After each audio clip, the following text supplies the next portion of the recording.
Movie की शुरुआत में हमें दिखाया जाता है कि मोनोलिथ कंपनी के सीईओ अपनी कंपनी के द्वारा बनाई गई कार की स्पेसिफिकेशन के बारे में बता रहे हैं। वो कहते हैं कि इस कार की सबसे बड़ी खास बात यह है कि इसमें एक वोल्ट मोड है जिसे ऑन करने पर कार एक तिजोरी में बदल जाएगी। फिर चाहे कार के बाहर कितना ही खतरा हो, आपका कोई अंदर बैठे इंसान का बाल भी बांका नहीं कर सकता। असल में इस कार को मोनोलिथ कंपनी के द्वारा प्रेजेंट सिनेरियो को देखते हुए सेफ्टी के पॉइंट ऑफ व्यू से बनाया गया है, जिसके लिए कार में एक bullet proof mirror, nanotech body armour और वॉल्ट मोड है। साथ ही वो कहते हैं कि इस कार में लिलिथ नाम की आर्टिफिशियल इंटेलिजेंस है जिससे आप बात कर सकते हैं, और सबसे बड़ी बात, लिलिथ की मदद से आप इस कार को अपने स्मार्टफोन से मैनेज भी कर सकते हैं। कंपनी के सीईओ की बातें चल ही रही होती हैं, तभी अगले सीन में यही कार सड़क पर दिखाई जाती है। वाकई में देखने में तो ये कार काफी लाजवाब और शानदार है। कार के अंदर एक औरत और एक बच्चा कहीं जा रहे होते हैं। असल में कार के अंदर बैठी हुई महिला का नाम सैंड्रा है और वो अपने 2 साल के बच्चे डेविड के साथ अपनी माँ के घर जा रही है। सैंड्रा ड्राइविंग कर रही होती है कि अचानक कार से एक आवाज निकलती है और ये आवाज होती है लिलिथ की, जो सैंड्रा से पूछती है कि मैम, आपका नाम क्या है। सैंड्रा लिलिथ को अपना नाम बताती है। उसके तुरंत बाद लिलिथ बोलती है कि ये पीछे सीट पर बैठा बच्चा कौन है। लिलिथ का ये सवाल सुनकर सैंड्रा सरप्राइज हो जाती है। सैंड्रा ही क्या, अगर वहां कोई भी होता तो उसका रिएक्शन सैंड्रा की तरह ही होता। दरअसल लिलिथ ने वेट के अकॉर्डिंग गैस किया कि पीछे की सीट पर कोई बच्चा बैठा है। और हाँ, एक बात तो मैं आपको बताना ही भूल गया कि सैंड्रा एक फेमस पॉप सिंगर रह चुकी है, लेकिन डेविड के जन्म के बाद उसकी अच्छी परवरिश के चलते उसने अपना करियर छोड़ दिया। आगे हमें दिखाया जाता है कि लिलिथ और सैंड्रा की बातें चल रही होती हैं। तभी सैंड्रा इस कार में पिछली बार बैठे हुए लोगों का वेट चेक करती है। वेट चेक करने के दरमियान उसे पता चलता है कि पिछली बार इस कार में एक लड़की भी थी। असल में ये कार सैंड्रा के पति कार्ल की है। सैंड्रा बेचैन हो जाती है क्योंकि उसे लगता है कि उसके पति का अफेयर किसी और के साथ चल रहा है। इसी बीच सैंड्रा के हस्बैंड कार्ल का कॉल आता है और उसके पीछे से प्लेन की आवाज आती है। इसका मतलब यह कि कार्ल एयरपोर्ट के पास कहीं रुका हुआ है। कार्ल सैंड्रा को कार के ड्राइविंग एक्सपीरियंस के बारे में पूछता है तो सैंड्रा बोलती है कि आज तक मैंने कभी किसी भी कार को चलाने में ऐसा एक्सपीरियंस नहीं किया, वाकई में मजा आ रहा है। सैंड्रा की बात खत्म होने पर कार्ल बोलता है कि इस कार में और भी कई फीचर हैं और हाँ, तुम अपना स्मार्टफोन भी इस कार के साथ अटैच करके कार को कंट्रोल कर सकती हो। दोनों की बातें चल ही रही होती हैं। उसी बीच कार्ल बोलता है कि मुझे किसी जरूरी मीटिंग के लिए जाना है और वो कॉल कट कर देता है। जैसे ही सीन शिफ्ट होता है, एक गैस स्टेशन को हम देखते हैं जहां सैंड्रा रुकती है और डेविड के लिए कुछ खिलौने और जरूरत का सामान लेती है। उसी समय यह भी पता चलता है कि डेविड को अस्थमा की भी प्रॉब्लम है। सैंड्रा डेविड के जरूरत का सामान ले रही होती है, तभी सुपरमार्केट के टीवी पर एक कार्टून देखती है जहां एक लोमड़ी वॉल्ट को नीचे खाई में गिराकर हीरे ले लेती है। सैंड्रा वापस अपनी कार की तरफ जा ही रही होती है तो सैंड्रा का एक फैन वहां आता है और उसे पार्टी के लिए इनवाइट करता है, लेकिन सैंड्रा उसे मनाकर वहां से जा ही रही होती है तो वो देखती है कि डेविड वहां नहीं है। वो चारों तरफ डेविड को ढूंढने की कोशिश करती है और ढूंढते ढूंढते सैंड्रा को डेविड कुछ लड़कियों के साथ दिखाई देता है। सैंड्रा उन लड़कियों से झगड़ा करने लग जाती है। उनके बीच ज्यादा ही नोकझोंक शुरू हो जाती है। ये सब देख सैंड्रा अपनी कार के अंदर जाकर वॉल्ट मोड ऑन कर लेती है और वहां से रवाना हो जाती है। अगले सीन में हम देखते हैं कि सैंड्रा को अपने पुराने दिन याद आ रहे हैं और वो अपनी फ्रेंड जैसा को कॉल करती है। जैसा के रूम के पीछे से भी प्लेन की आवाज आती है और सैंड्रा को शक होता है कि जैसा उसके हस्बैंड के साथ है। सैंड्रा जैसा को पूछती है कि तुम्हारे साथ कौन है, और इसी बात पर उनका झगड़ा हो जाता है। जैसा बोलती है कि मैं तुम्हारे हस्बैंड कार्ल के साथ तो नहीं हूँ। ये बात सुनकर सैंड्रा को कार्ल पर और ज्यादा शक होता है और जैसा का कॉल काटकर सैंड्रा कार्ल को कॉल करती है, लेकिन कार्ल कॉल का कोई रिस्पॉन्स नहीं देता। अगले सीन में हम देखते हैं कि सैंड्रा अपनी माँ के घर पहुंच जाती है, लेकिन शक की वजह से उसकी बेचैनी इतनी ज्यादा बढ़ गई कि वो पति से अपनी कार को मोड़कर कार्ल के पास जाने के लिए रवाना हो जाती है। सैंड्रा रास्ते में जा ही रही होती है कि लिलिथ उसे बोलती है आगे एक्सीडेंट हो रखा है तो हो सकता है समय ज्यादा लग जाए, लेकिन सैंड्रा को तो जल्दी से जल्दी जाना था तो वो लिलिथ को शॉर्टकट रास्ता ढूंढने के लिए बोलती है और उस रास्ते पर निकल पड़ती है। सैंड्रा को कार चलाते चलाते बहुत ज्यादा समय हो गया और अब तक रात भी हो चुकी थी। साथ ही सैंड्रा को प्यास भी लगने लगी थी। थोड़ा आगे चलने के बाद उसे एक लाइट दिखती है। वो वहां अपनी गाड़ी रोक लेती है और उसे बेचैनी इतनी ज्यादा हो रही होती है कि वो सिगरेट पीने लग जाती है। डेविड को अपनी माँ पर गुस्सा आता है क्योंकि उसे पता है सिगरेट पीना अच्छी आदत नहीं है। तभी लिलिथ स्मोक डिटेक्ट करती है, सैंड्रा को वार्निंग देती है और कार की सभी विंडो ओपन हो जाती है। लेकिन बेचैनी और गुस्से के चलते सैंड्रा लिलिथ की वार्निंग को इग्नोर करके उसे ही बंद कर देती है। लेकिन कार में स्मोक ज्यादा हो चुका था और डेविड को अस्थमा की प्रॉब्लम थी। सैंड्रा सिगरेट को बाहर फेंक देती है और गुस्से से कार चलाती हुई आगे की तरफ जाती है। तभी एक हिरन कार के सामने आ जाता है और नीचे की तरफ फंस जाता है। कार तो इतनी पावरफुल थी कि कार को खरोंच तक नहीं आती। इस हादसे की वजह से डेविड डर जाता है और सैंड्रा डेविड का ध्यान भटकाने के लिए उसे मोबाइल में गेम चलाकर दे देती है। हिरन की हालत देखने के लिए सैंड्रा कार से बाहर निकल आती है और देखती है वो हिरन तड़प रहा है। इसी बीच कार का वार्निंग अलार्म बजता है क्योंकि कार के दरवाजे खुले हुए थे। सैंड्रा फ्रस्ट्रेट होकर कार के सभी दरवाजे बंद कर देती है। इसी बीच डेविड गेम खेलते खेलते मोनोलिथ ऐप को ओपन कर वॉल्ट मोड को ऑन कर देता है, जिससे कार अब एक वॉल्ट यानी तिजोरी में बदल जाती है। शुरू में तो सैंड्रा को कुछ समझ नहीं आया कि आखिर क्या हुआ, लेकिन उसे बाद में समझ आया कि उसने कितनी बड़ी गलती कर दी, क्योंकि कार को अब बाहर से खोलना बिल्कुल नामुमकिन था। सैंड्रा पहले तो बेचैन थी ही, लेकिन अब वो डरी हुई थी। फिर भी कैसे जैसे डेविड को समझाने की कोशिश कर रही थी कि वो वॉल्ट मोड को ऑफ कर दे, लेकिन इसी हड़बड़ाहट में डेविड के हाथ से मोबाइल गिर जाता है और मोबाइल गिरने के साथ साथ सैंड्रा की सारी उम्मीदें भी।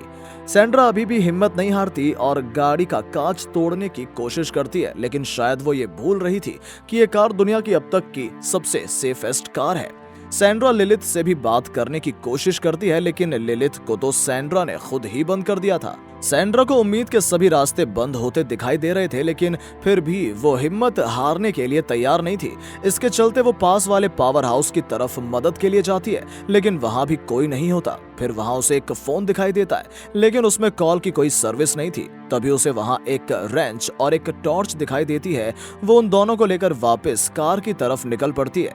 जैसे ही वो कार के पास वापस आती है तो देखती है कि एक जंगली कुत्ता उसकी तरफ आ रहा है। वो भागकर गाड़ी के ऊपर चढ़ जाती है और रेंच से कार के ऊपर मारने लगती है। इसी बीच कार का वार्निंग अलार्म बजता है। जैसे ही गाड़ी का अलार्म बजता है, ये सुनकर जंगली कुत्ता तो वहां से भाग जाता है, लेकिन डेविड का रो रो कर बुरा हाल हो चुका होता है और अस्थमा की वजह से उसकी सांसें भी फूलने लगी हैं। सैंड्रा डेविड से बात करती है और उसे सुला देती है। सैंड्रा कार के बोनट पर रेस्ट करने के लिए लेट जाती है। तभी उसे आसमान में जाता हुआ एक एरोप्लेन दिखाई देता है। इसी बीच उसे याद आता है कि रास्ते में उसे एक एयरपोर्ट का साइन बोर्ड दिखा था। वो सोचने लग जाती है कि कैसे जैसे सुबह हो और वो एयरपोर्ट की तरफ मदद के लिए जाए। सोचते सोचते सैंड्रा की आंख लग जाती है। जैसे ही वो नींद से जागती है तो देखती है कि डेविड तो कार में है ही नहीं और उसका सारा शरीर पसीना पसीना हो जाता है। असल में ये हकीकत नहीं थी, बल्कि सैंड्रा सपना देख रही थी।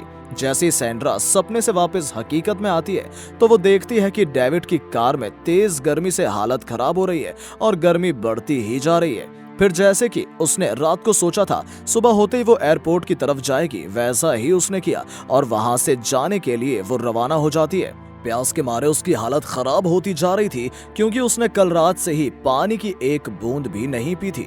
इसी दरमियान सुनसान रेगिस्तान में चलते चलते उसे पानी दिखाई देता है। पानी गंदा तो था, पर प्यास बुझाने के लिए उसने पानी पी लिया। सुनसान रेगिस्तान और ऊबड़ खाबड़ रास्तों से चलते चलते आखिरकार वो एयरपोर्ट तक पहुंच जाती है। लेकिन एयरपोर्ट की हालत देखकर ऐसा लग रहा था कि पिछले कई सालों से यहाँ कोई आया भी नहीं। एयरपोर्ट पर खड़े एक प्लेन के अंदर जाकर रेडियो से बात करने की कोशिश करती है, लेकिन वो रेडियो भी बंद था। वहां से वापस जाते समय उसने कुछ प्लेन में रखी बोतल ले ली जिसमें पानी भरकर ले जाया जा सके, और सैंड्रा ने वहां रखे टायर में आग लगा दी ताकि धुआं देखकर कोई मदद के लिए वहां आए, और सैंड्रा वहां से रवाना हो जाती है। रास्ते में जाते समय वो साथ जो बोतल लाई थी उनमें पानी भर लेती है। टेम्परेचर लगातार बढ़ता ही जा रहा था और सैंड्रा को डेविड की चिंता होने लगी। जैसे ही सैंड्रा कार के पास जाकर डेविड को देखती है तो डेविड एकदम मरे हुए बच्चे की तरह लग रहा था। वो ना तो कोई हलचल कर रहा था और किसी भी बात का कोई जवाब नहीं दे रहा था। सैंड्रा पैनिक सिचुएशन में आ गई और उसने सारा का सारा पानी कार के ऊपर वाली सरफेस पर उड़ेल दिया ताकि डेविड को आराम मिल सके। इन सब के बाद उसके दिमाग में आइडिया आया, जैसे कल रात कार में सिगरेट पीते टाइम कार ने स्मोक डिटेक्ट करके कार की विंडो ओपन कर दी थी, तो क्यों ना और आग जलाकर वापस वैसा ही किया जाए। उसने आसपास रखी घास फूस इकट्ठी की, उसके पास लाइटर तो था ही, और उसने आग जला दी। लेकिन ये आइडिया डेविड के लिए ज्यादा मुसीबत बन गया। क्योंकि स्मोक डिटेक्टर के बाद कार के जो फैन चल रहे थे वो भी बंद हो गए। वापस से पैनिक सिचुएशन में आकर सैंड्रा ने सारा का सारा पानी आग बुझाने में ही बर्बाद कर दिया। सैंड्रा के पास अब और कोई रास्ता नहीं बचा था, तो फिर से वो पावर हाउस से लाए हुए रेंच से गाड़ी का कांच तोड़ने की कोशिश करती है, लेकिन इस कोशिश में भी वो नाकाम रहती है और थक हार कर वहीं गिर जाती है। फिर हमें दिखाया जाता है कुछ सालों आगे का सीन। सैंड्रा अपने हस्बैंड कार्ल के साथ उसी जगह वापस आती है, क्योंकि वो डेविड की मौत का सदमा अभी तक भूल नहीं पाई है। अपनी गलतियां याद करती है और उदास होकर रोने लग जाती है। लेकिन अगले ही सीन में हमें पता चलता है कि ये फिर से उसका एक बुरा सपना था। उसका सपना टूटता है और सैंड्रा वापस से उसी जंगली कुत्ते को अपनी तरफ आता देखती है। उसने बचने के लिए कार के ऊपर चढ़ने की कोशिश की और रेंच से कार के बोनट पर आवाज करके उसे वहां से भगाने की कोशिश करती है।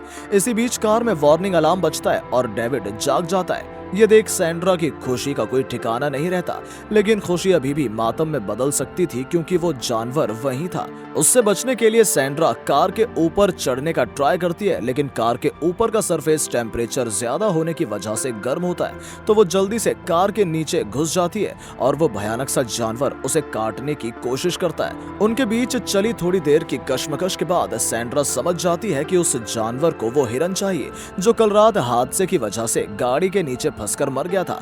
वो जंगली कुत्ता उस हिरन को कार से निकाल लेता है और इसी बीच कार पीछे की तरफ वाली खाई की तरफ जाने लगती है।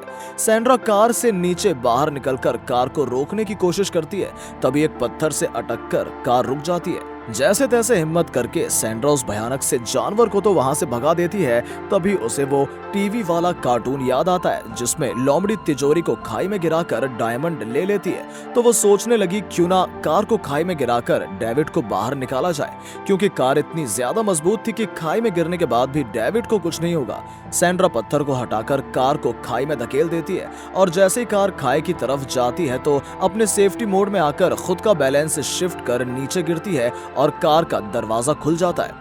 कुछ देर बाद सैंड्रा भी नीचे खाई में आ जाती है और कार को सही सलामत देखकर एक बार तो उसकी जान में जान आती है, लेकिन उसे अभी भी डेविड को कार से निकलने का रास्ता दिखाई नहीं दे रहा था। तो अभी उसकी नजर कार के खुले दरवाजे पर पड़ती है। जल्दी से सैंड्रा कार का दरवाजा खोलकर डेविड को बाहर निकालती है, उसे बाहर ही हवा में लाकर आराम करवाती है। डेविड की सांस तो चल रही होती है पर उसे होश नहीं था। ये देख सैंड्रा को जल्द ही ये एहसास हो चुका था कि अब डेविड को जल्द से जल्द हॉस्पिटल ले जाना पड़ेगा। वो वापस कार के अंदर बैठ जाती है, लेकिन सामने कोई रास्ता नहीं होता। सैंड्रा लिलिथ को ऑन करती है और उसे बोलती है कि मुझे रास्ता दिखाओ। लिलिथ कार को ऑफ रोडिंग मोड पर सेट करती है और देखते ही देखते पहाड़ी चढ़ते हुए सड़क पर पहुंच जाती है। अगले सीन में हम सैंड्रा और डेविड को हॉस्पिटल में देखते हैं, जहां डेविड को होश आ चुका था। ये देख सैंड्रा खुश हो जाती है। आखिरकार सैंड्रा की हिम्मत और जज्बे की वजह से माँ बेटे दोनों की जान बच गई।